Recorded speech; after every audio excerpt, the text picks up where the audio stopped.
Hello, everybody. Welcome to another Spiritual Spotlight series. Today, I am joined by Leiah Bowden. She is the owner of Light Speak Transformational Arts. She is an animal and interspecies communicator, a soul journey energy portrait artist, which those are amazing. She also has a Light Speak Emporium, and she's also a spiritual guidance counselor. Thank you so much for joining us today. I'm so happy you're here. I am so delighted to be with you, and I'm so delighted you're doing this show. Oh, thank you. Great. That is so sweet. So I kind of want to take it back, probably way back, because I always like to talk about people and their childhoods. And kind of like, when did you first realize? I know that you're very intuitively guided. When did you first realize that you may had this kind of extra intuitive sense about you? Oh my gosh.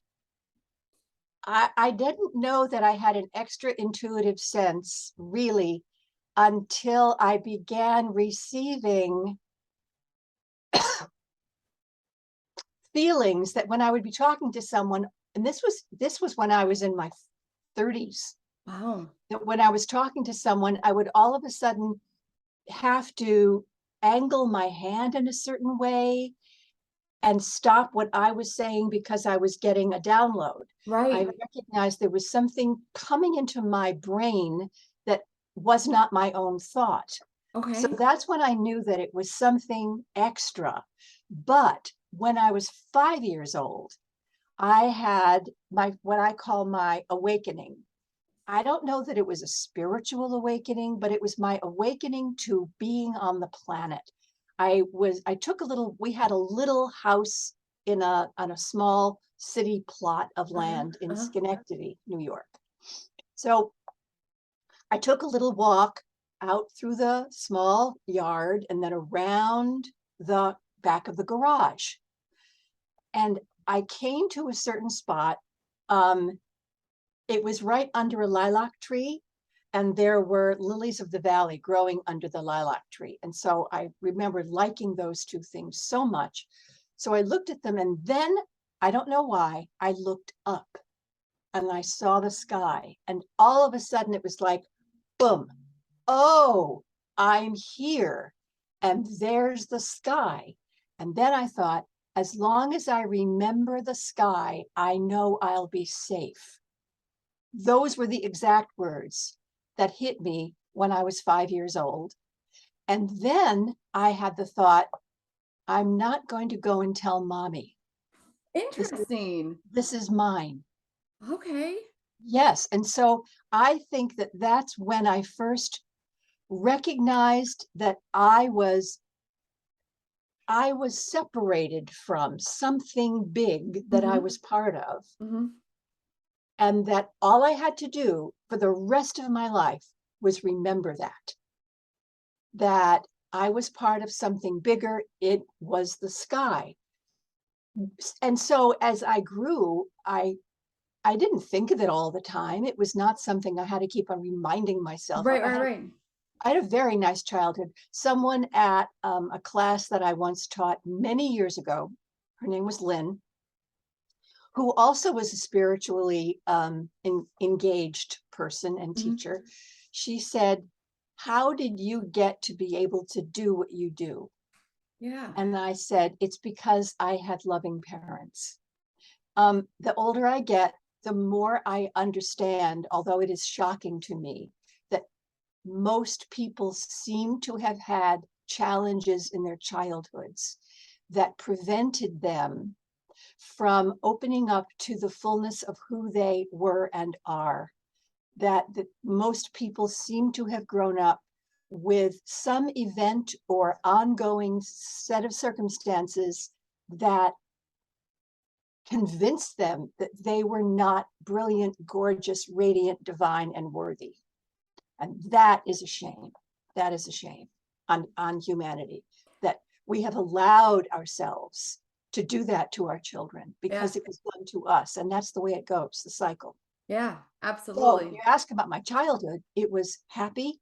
My parents were good to each other. They were very good to me and my brother. They weren't perfect. I certainly was not perfect as a parent, but I never never thought that I was worthless. Mm, And yet, I still, in my private meditations, when I think about just yesterday, I was looking at why I have this cough.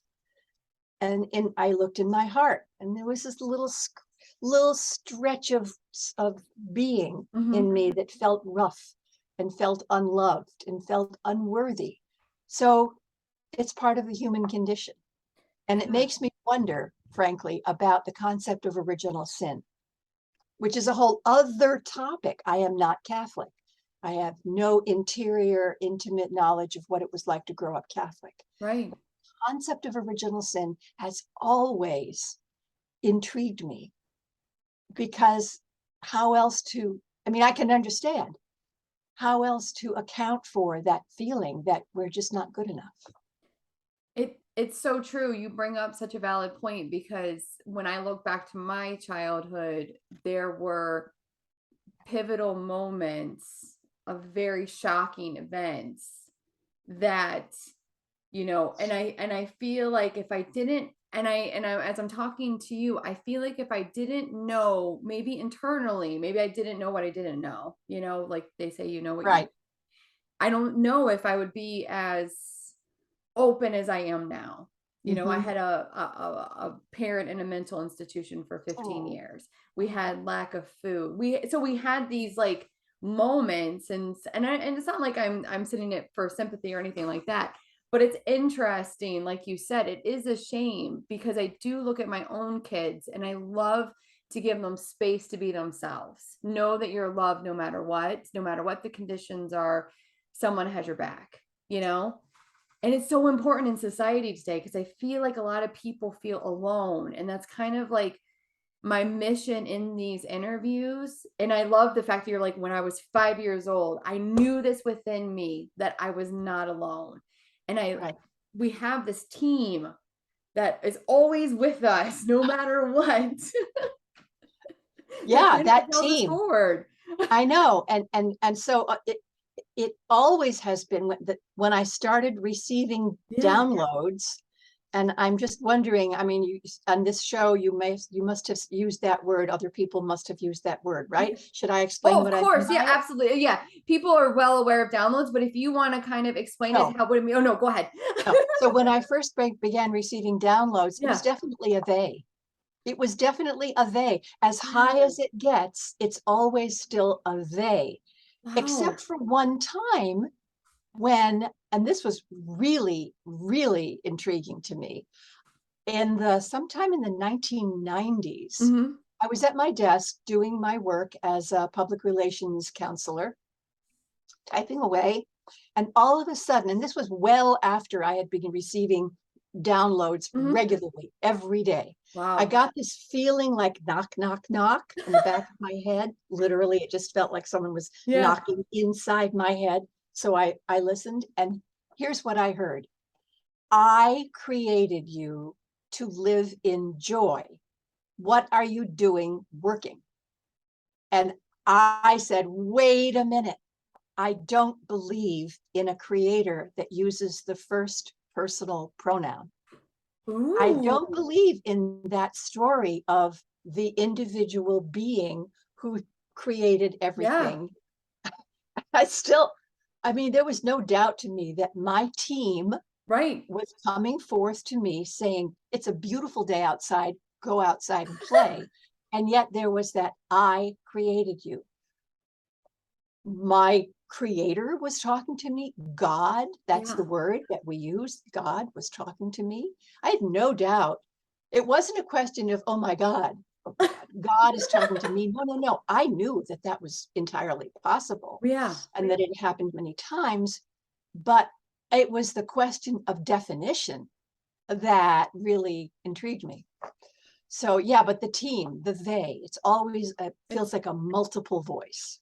it feels the same way to me. It feels Mhm. like, yeah, it feels like a collective consciousness. Like, Right. like, okay, we're here to support you. So as you were starting to receive these downloads, I know that you were working in public relations, which I think is very interesting that you were working in that. When did you kind of shift out of that and like go into more of an intuitive Uh, career? I'll tell you, I did them Oh, simultaneously. interesting. Frankly, I had to make money. Yeah, of course. Um, the money that I made, that I brought into our household, was not pin money. It was essential. And I didn't have the courage to put myself out there full time as an intuitive. And I look at some of the people who I know. Katie Rubin comes to mind. Yeah. Um, that I know her mostly through Facebook, but I have actually also met her. Um, younger women, particularly, with whom I identify, Yeah. and who I watch Katie, for example, and I say, "Oh my God, if I had had the courage to do that, that's what I would have been doing," because she just happens to resonate with everything about her resonates with me. So I started doing readings for people. Um, let's say in the 70s, Okay. actually. In the 70s, I started doing readings, and then I continued, but it was very informal and I didn't charge anything. And then in the 90s, I found the energy portraits began pouring Yeah. through me. And so I began advertising and marketing and doing those sort of on the weekend. Hmm. Um, and then I retired in 2014. I retired from my PR career. Gotcha. And then I did more and more and more of these because I had more time, frankly, to do the marketing, and to talk about it. Yeah. So I've been doing more and more and more of them. Did you find though, like, because I'm a registered nurse and I work, that's my day job, and I run a doctor's office, and my side job is my intuitive work. Did you find though that there were learning experiences within your professional career that kind of, because for me, I feel like I still have healing work to do within my professional career that I haven't quite wrapped up yet. Actually, it kind of was the opposite. Okay. The the information that I was receiving, that I grokked, that I placed in my whole being, both Yeah. intellectually and physically, informed my ability to be a better PR counselor, because it helped me sit more comfortably in what I knew was true, in Right. what I knew was where the power would be. Right. I knew, for instance, I knew the words to use when I was writing my press releases. It was I became more self-confident, I guess is the I love word. that. And isn't that one of the focuses that we have when we're doing spiritual work, is to develop the confidence to walk through the world knowing that our steps are sure, or as sure as they can be. That is so true because I do feel like, I mean, even myself as a healer, there have been times that my confidence, I've doubted myself and doubted my abilities. And I love that you're sharing that. No, this helped me to become more self confident, to really own my truth and own my path. I love that. Yeah. Yep. So Yes. with the soul journey energy portraits, you said you started doing those in the 90s. Um Yes, that's right. how did that kind of, I mean, because there, if anyone, I highly recommend, if anyone wants a soul portrait 1,000,000%, you need to go to you. And like, because they're gorgeous and they're amazing. And I love the journey that you walk the client through as you're drawing it, you sing, it's a beautiful journey. Can you tell me a little bit about that experience? Sure, because it was really an interesting thing. I found an energy healer in Schenectady who prefers to be anonymous. Okay. So I'm just going to call him Energy healer. the energy healer. Okay. Although he calls himself, or used to, a stress reduction facilitator. And I like that because I do. no one can heal anyone else. That's so What we can true. do is help people remove obstructions Mhm. to the flow. Right. Yeah. So the facilitator had been working on me for a number of years. He would come to my house, I would lie down on his table, and as he was working on me doing classic energy work, pulling things out of my Yeah. body, infusing my body with divine healing energy, he would say, for instance, "Oh, can you see this beautiful jade green light coming out of your heart?" And I would say, "No, I don't see that stuff." And he'd say, "Oh." and he'd go on. Well, one day I knew that he had been having heart problems. Oh, wow. And so one day he said to me during our session, when you're done, when we're done here, I want you to look at my energy field and tell me what you see. I said, I don't think I can do that. He said, just give it a try. Well, when he said that, I knew that he knew that I could. So after our session, we went into a room and I kept the lights low because I knew that I would be able to see Mhm. better with the lights low. And so I looked at his heart and I didn't see anything with my physical eyes, Right. but I knew that if there were a color in that space, that it would be pink. And Okay. then I knew that there was another color coming off here Yeah. that would be green, et cetera, et cetera, et cetera. And he said, yes. Now, and he asked me to describe what I saw of the whole rest of his flow. So I did. And he said, you're absolutely right. You have seen all of the colors that my energy body is emanating. And Wow. then he said, and he knew that I had just bought 4 sticks of pastels. It was probably, red, blue, white, what's Yeah. the other?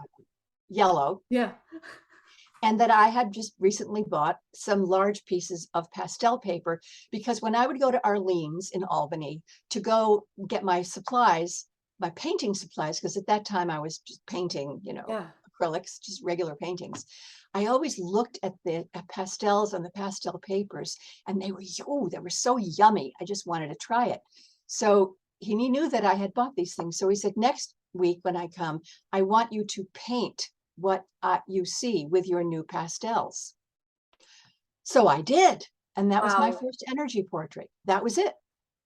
And it was very exciting. Now, that portrait and the next several portraits Yeah. after that, maybe even like 30 portraits after that, I don't know.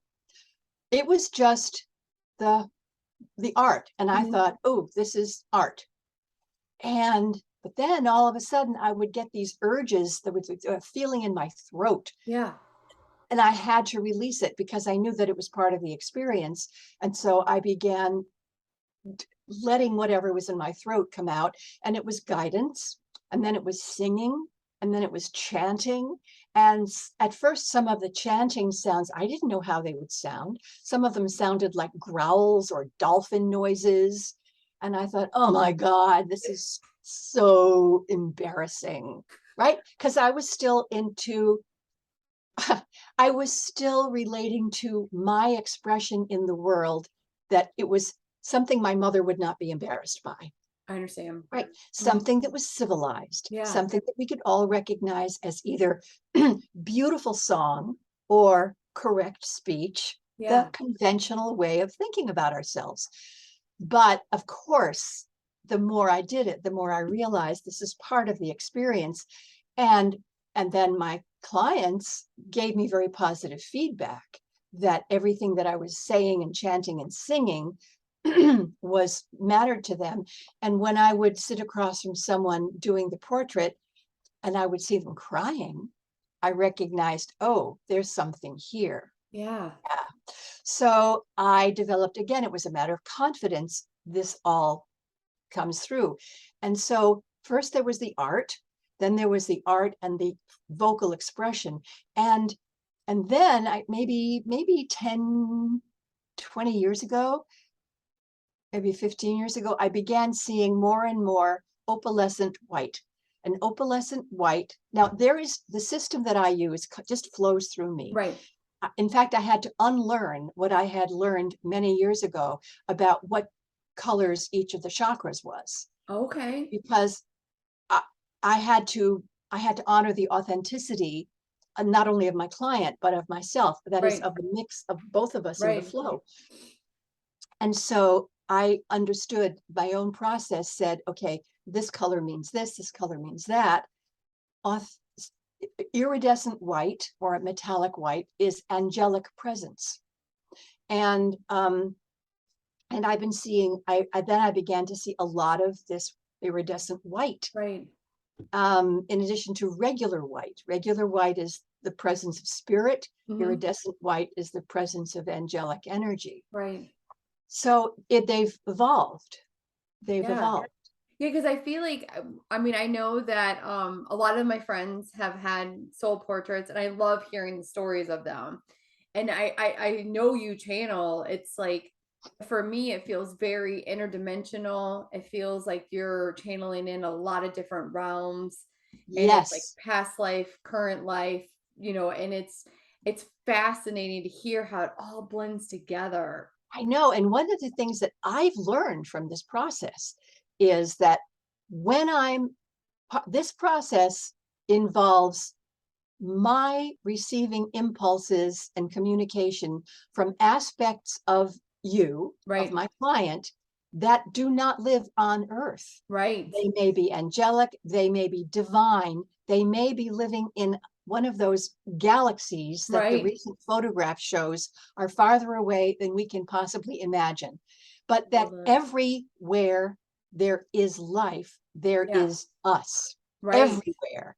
That when creator goes, with the image or the impulse of that particular soul in the creation, that goes everywhere, doesn't go Yeah. just on earth. and Right. so and so I'll get an impulse from an off-planet being who is you. You are as much yourself out there as you Mhm. are here sitting across from me. And then I know it's off planet because again the colors are metallic or Oh, iridescent. yeah. So what I've learned is that we are everywhere. Yeah. That that when we meditate, for example, and we meditate on something and we give our thoughts and our hopes to the universe, to the cosmos, that's going everywhere. It's not just going somewhere in our vicinity or not even just on this planet, but Yeah. it's reaching all dimensions because we are multidimensional. It's Yes. just that we can't focus on that. We go crazy. And I think, frankly, and I knew this years ago when I was working in human services, I think one of the problems that people have that get them put into mental hospitals is that they are, excuse me, that they are not able um, to limit their perception to the self that is Yeah. dominated by the ego, but Yeah. rather they are picking up on other aspects of themselves Mhm. that makes them what we say crazy and feel. I totally agree with you. I feel like it's almost like they're so overstimulated, and it's like I don't know about you, but there's times when I am meditating, I have to kind of pull back all parts and pieces back to me because I'm feeling like I'm spread out. And I agree with you with the mental illness component. I also add in people with, extrasensory, you know, um, almost I don't know if autism, if I put on that spectrum, but I do feel like there's something with the extrasensory and people being overwhelmed by their senses, and it's all, and it could be how they're brought up, it could be, but I do feel like it's because we're everywhere all at once, and if you don't have a someone say no, this is okay, let's pull it back in, or whatever you need to do, it's hard to like get, because what if they had a parent that was like you're crazy, you know or they don't want to, open space for them to say, okay, no, let's talk about this, what are you really going through, let's teach Right. you how to ground in and root in and really be firm on this planet in this present moment of now, Yes, yes, you know exactly. oh. I It goes back to the original sin. I know, that's right. I love Right. it.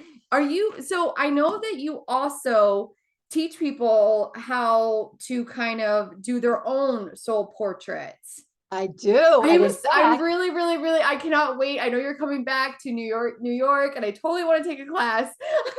well, I'm going to, little advertisement here. I'm going to be teaching the healing intuitive art of energy portraiture on November 8th. November 8th.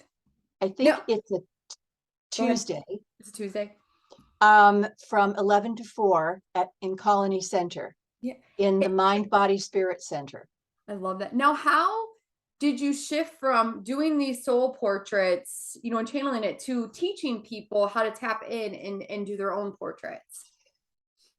Part of the work that I had done with people before I started doing energy portraits was taking them through guided visualizations that would help them expand and rise into the divine, if possible, Mhm, certainly into a larger, expanded version of themselves to experience the peace and the letting go of stress and tension. mhm, mhm.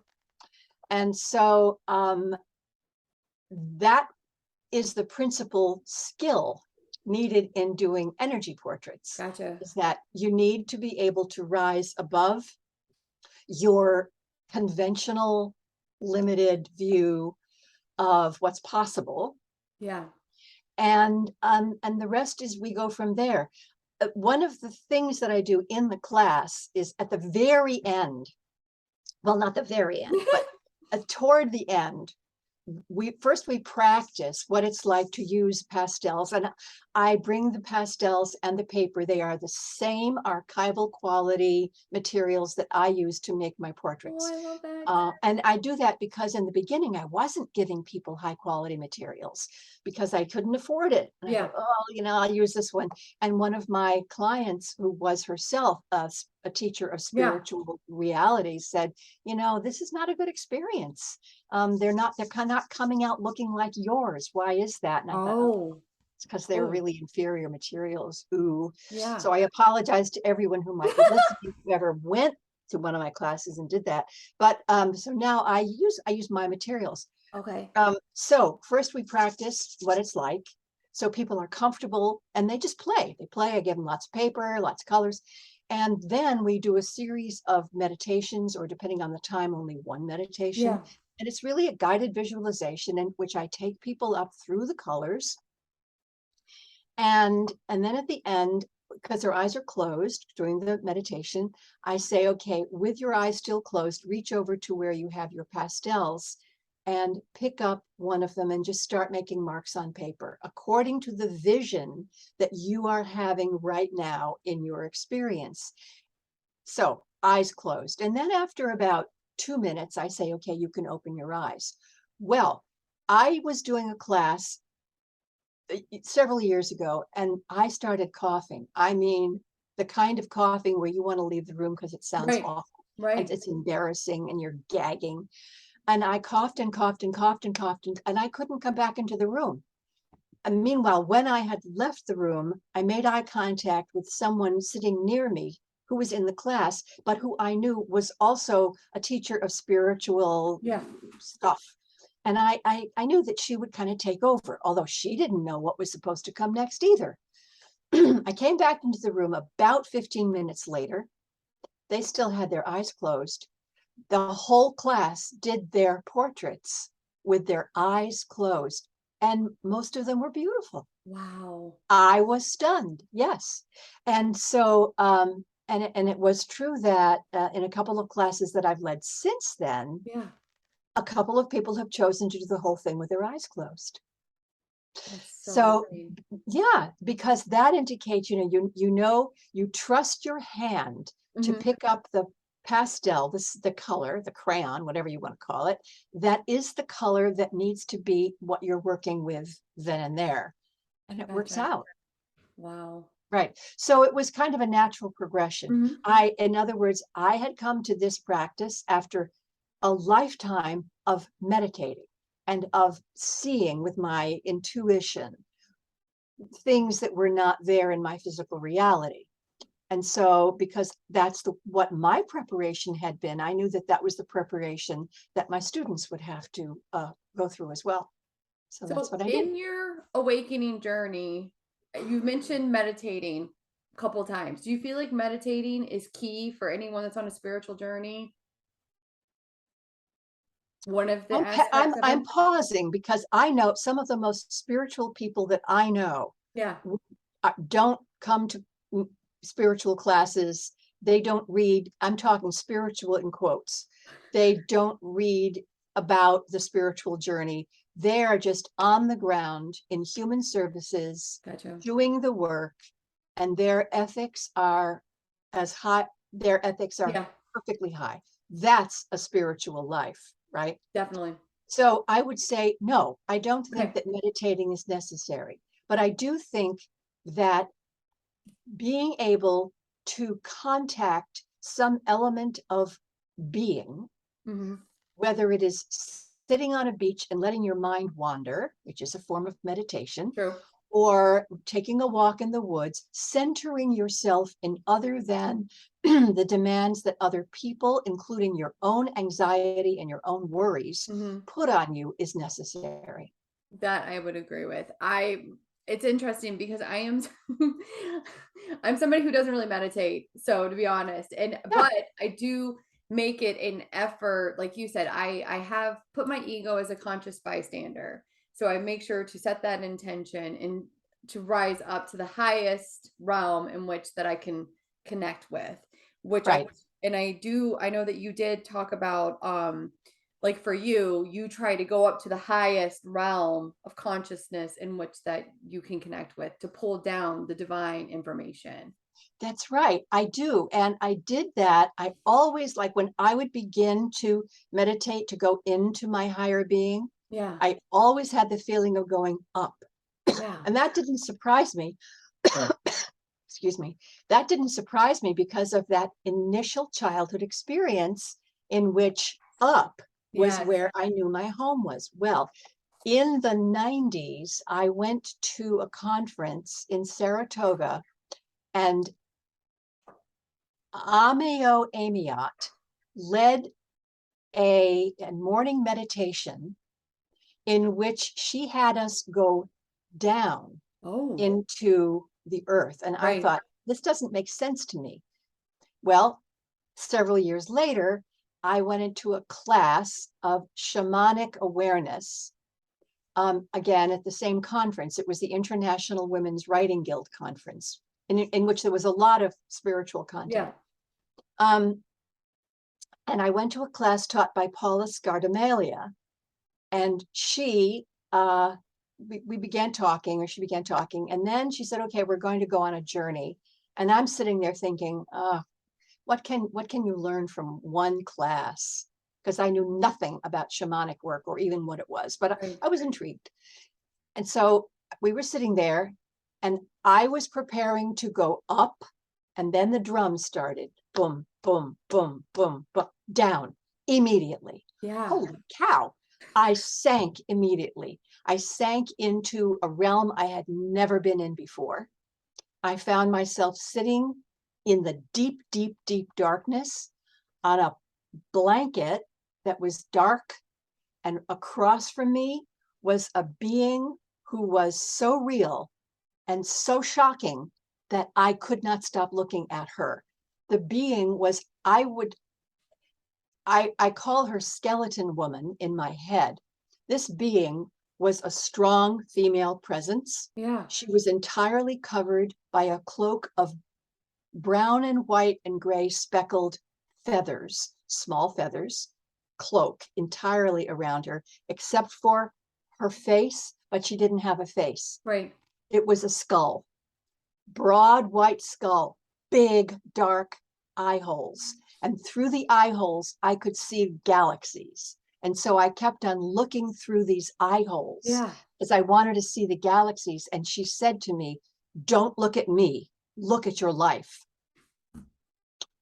And 3 months later, I left my husband.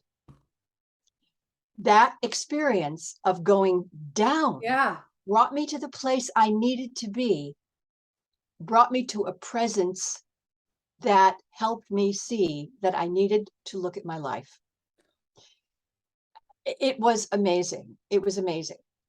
Oh my So, goodness. so Have you ever met seen her again? uh, yes, in fact, I because the whole process, as Yeah. you may be able to understand, of leaving one spouse who I Yeah. loved Yeah. was so awful. I spent hours and hours every day in meditation and looking and finding. I came to understand that the name by which this presence is most known is Kali, the great dark mother. I had a And feeling. Kali became my best friend. and I saw many faces of Kali. Yeah. And she's still a presence, although I don't, like right now, I can feel her around me. Yeah. Not that stern, Yeah. I needed stern. I needed, get your shit together, lady. And I still, we all need that. But I can, like, not right now, I'm tingling because I can Yeah. feel the presence around me. Yeah. So yes, going up was the way I began. But then I found that going down was, you need both. And I'm not saying that everyone has to go to a shamanic Of course. healing class or learn about Yeah. shamanism to do that. Yeah. But I needed to be able to find the ground of my own being.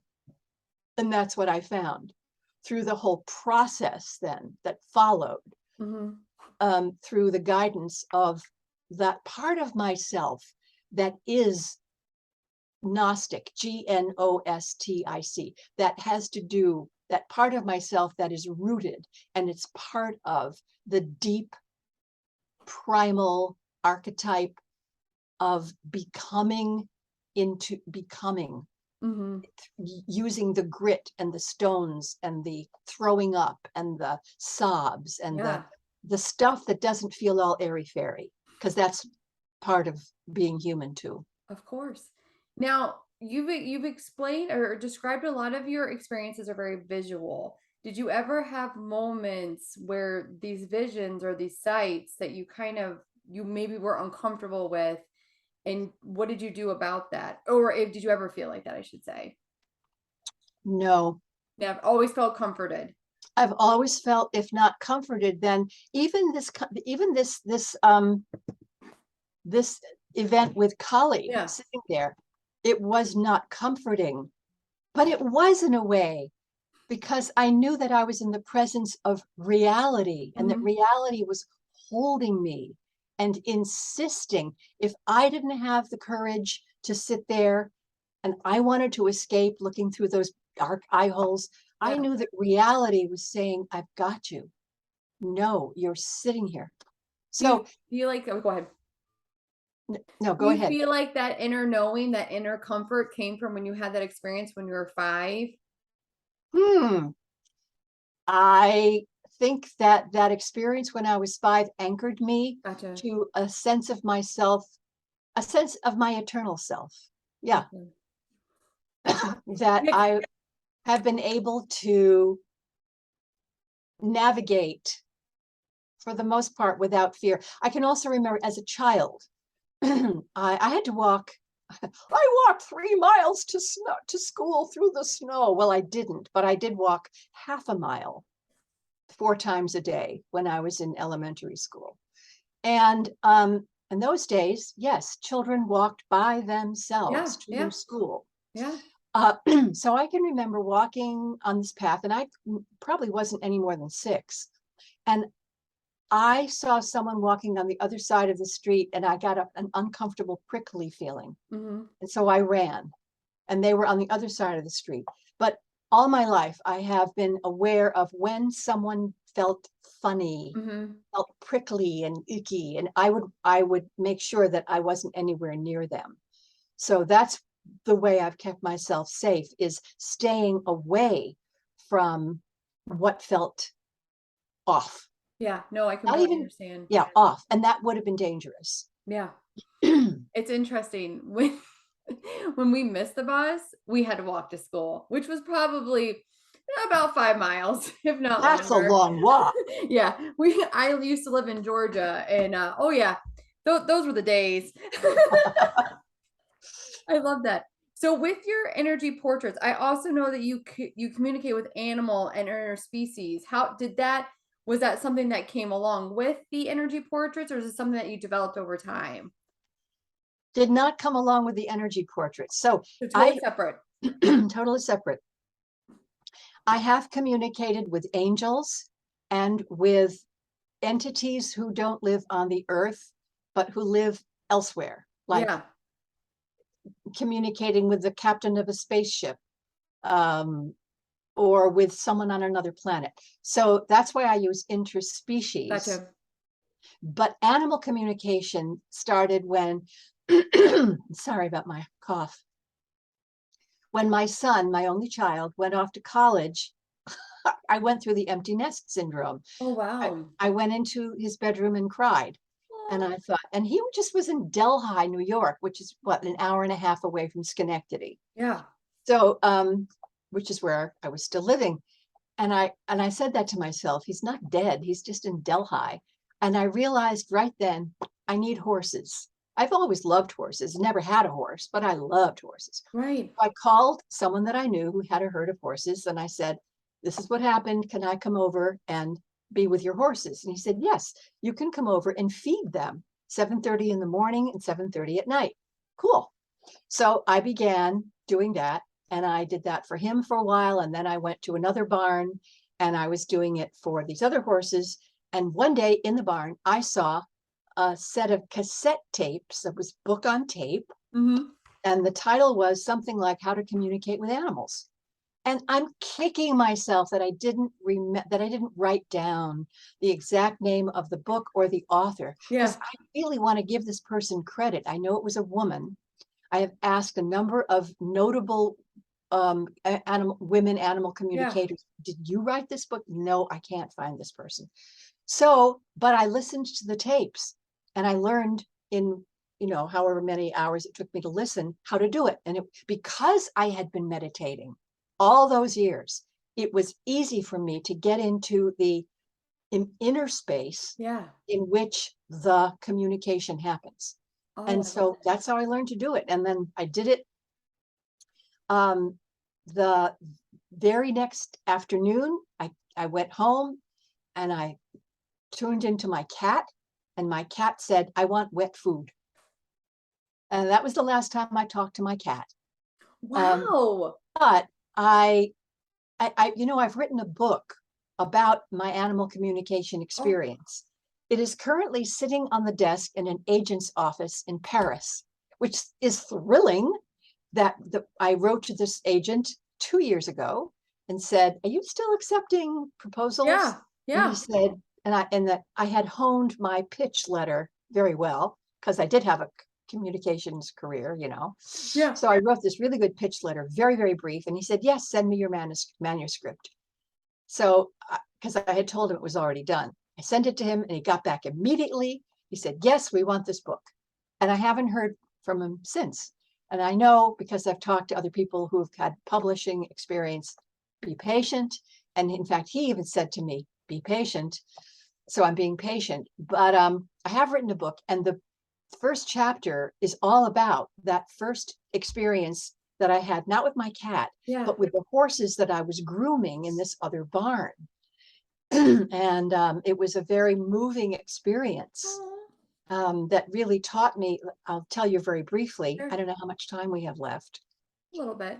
Um, so there were these two horses that were like bonded at the hip. One was 9 years old. The other was much younger. Yeah. They were both pregnant. And so the one that had never foaled before, I was grooming her, and I said, "Oh, Springer, your baby is growing and how beautiful." And she said, "I don't want this baby." I said, and she said it just like that. Yeah. And I thought, "Oh my God, this is a real being in here. This is Yeah. just like talking to a person." Yeah. So I knew I had to be real. There was nothing airy fairy about Right, right, this. right. It was real. Right. I said, "Oh my God." And so I asked her why. She said, the other horse, uh, whose name I'm Allie. Allie told me it's not good to have babies. So I brought her back and I brought Allie and I said, Allie, you told Springer it's not good to have babies. Why is that? She said, I said, Allie, you told Springer it's not Yeah. good to have babies. Why is that? And she said, because they leave you. Oh, that's so These were sad. brood mares. Yeah. Their job was to have foals that Yeah. would then be sold. That's so sad. That's so sad. And I told the owner of the horses, because she was the one who had left, the tapes for me. Yeah. I told her this. Yeah. She felt awful, but I don't know what she did. But that was my first experience.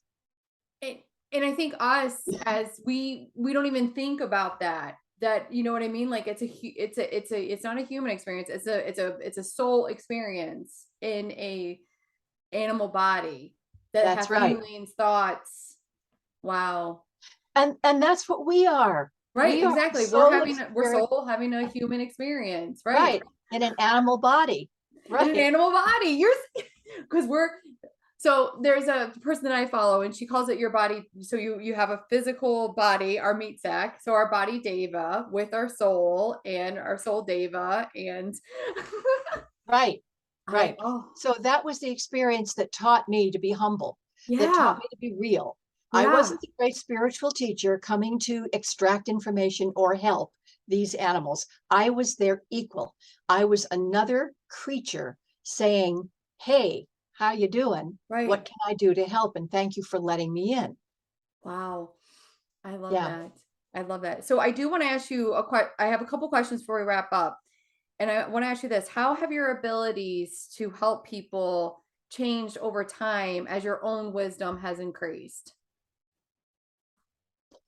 How I don't ask the question again. How have your abilities, such as your soul portraits, your animal Oh, how have my communication, abilities yeah, changed? yes, as your own wisdom Yeah. has deepened?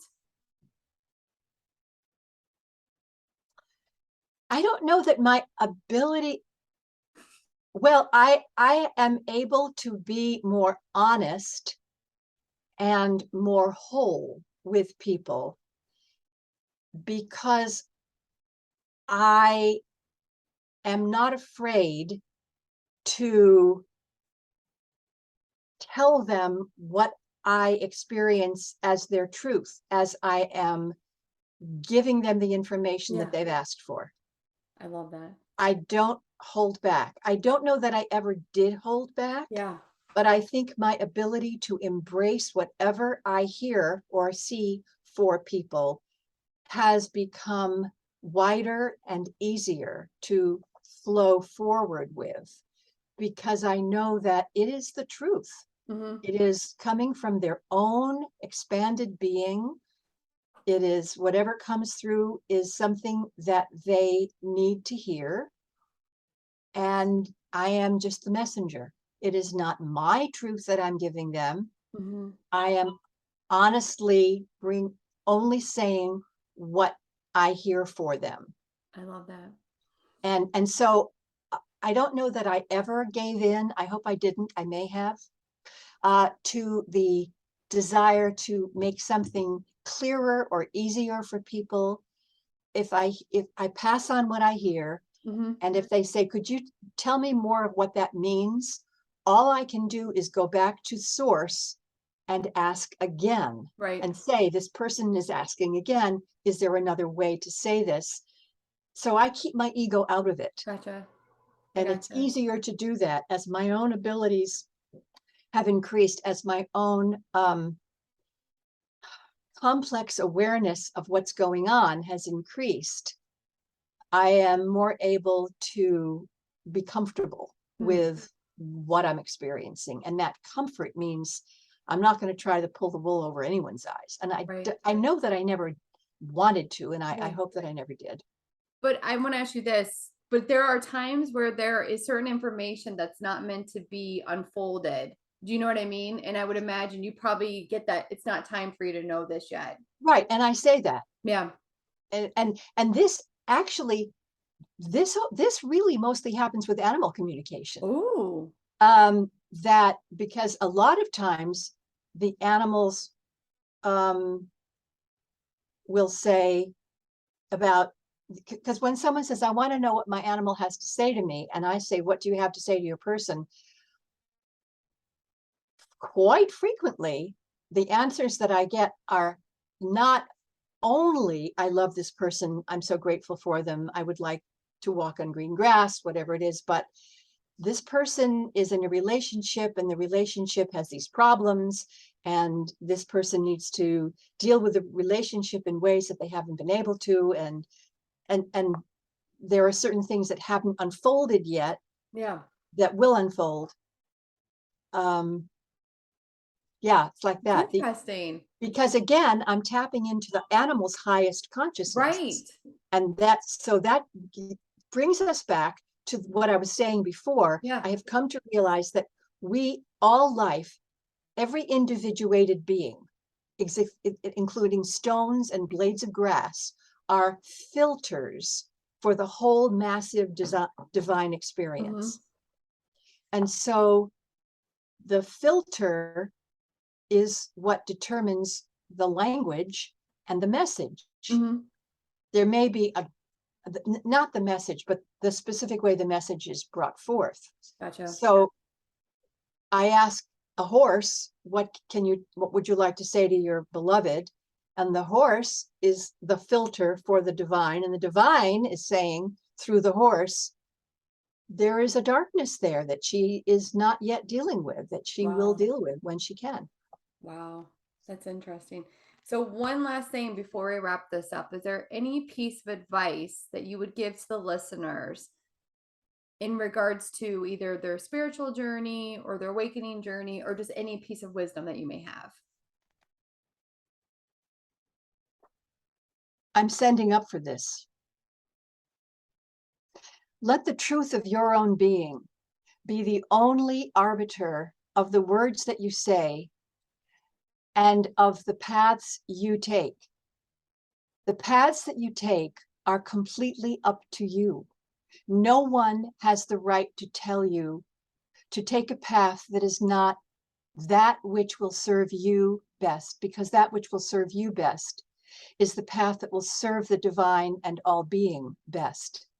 Let the truth of your own being, let sitting on the ground, let jumping up into the air, let any kind of experience you have while you are in this body be the precious teacher, and take every lesson to heart. Explore it. Open your eyes wide to everything you are and everything you see and everything you hear, because this human experience is the reason that you are here listening and watching and hoping. This human experience is the great teacher, not what you may read, not what you may ever listen to, not what you will spend $1,000 to learn, but your own human experience when you enter it with your heart and your eyes and your ears open and your palms up to experience the flow of the great river that is all of life. I love that. That's amazing. And I concur. Little me concurs. I love that. And the best way for anyone to reach you is to go to your website, lightspeak.com. Lightspeak.com. My address and my phone number are there. And I look forward to hearing from anyone about anything, even, are you full of crap? I want to Because I want to thank you so much for joining us for this spiritual spotlight series. I am so grateful that you joined us today, and I look forward to connecting with you soon. I am thrilled that you asked. Thank you so much. Thank you.